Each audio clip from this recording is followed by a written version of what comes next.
NEC Article 300.22 addresses wiring methods and materials in ducts not specifically designed for air handling. Specifically, it details the requirements for wiring within ducts, plenums, and other spaces used for environmental air. The 2023 edition of the National Electrical Code, or NEC, permits the installation of non-plenum cables in solid bottom metallic cable trays with solid metal covers, with specific stipulations.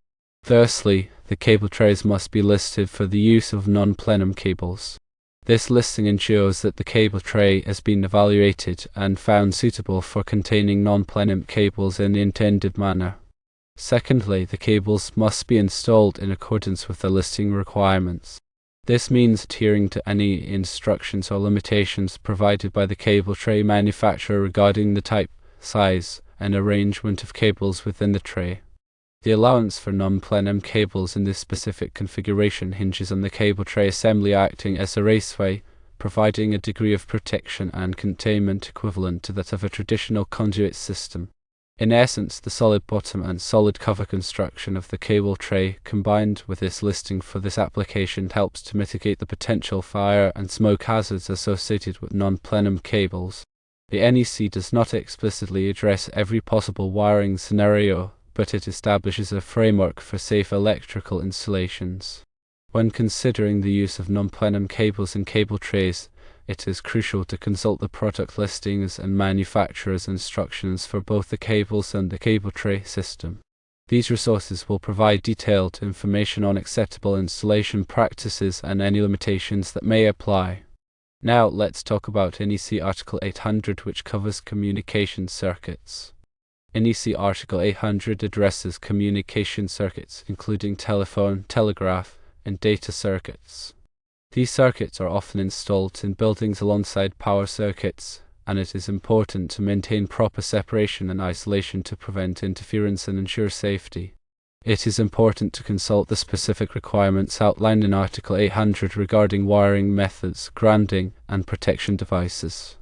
When considering the use of non-plenum cables in solid bottom metallic cable trays for communication circuits, it is important to consider several factors. Firstly, the NEC does not explicitly address the use of non-plenum cables in solid bottom metallic cable trays for communication circuits. This means that there is no specific provision in the code that either permits or prohibits this type of installation. Secondly, the general requirements of the NEC still apply. This means that the installation must comply with all other applicable requirements of the NEC, such as those related to wiring methods, grounding, and protection devices. Thirdly, the local electrical inspector has the final say.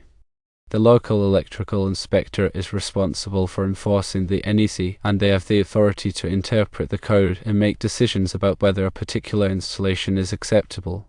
In order to determine whether the use of non-plenum cables in solid bottom metallic cable trays is acceptable for communication circuits, it is important to consult with the local electrical inspector. The inspector will be able to review the specific installation and determine whether it complies with all applicable requirements of the NEC.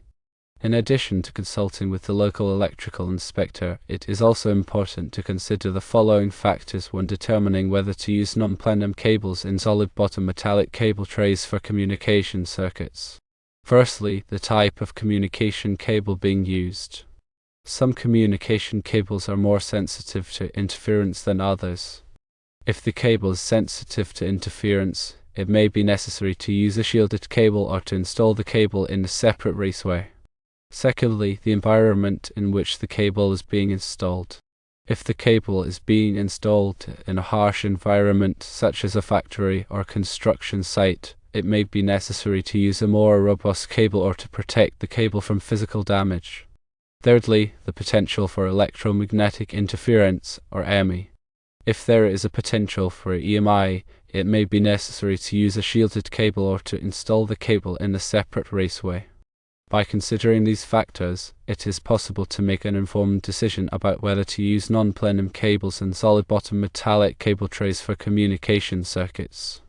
Remember, compliance with the NEC is paramount for ensuring electrical safety. The NEC is not a design manual, but a set of minimum safety standards. Electrical installations should always be designed and installed by qualified professionals who are familiar with the code and best practices.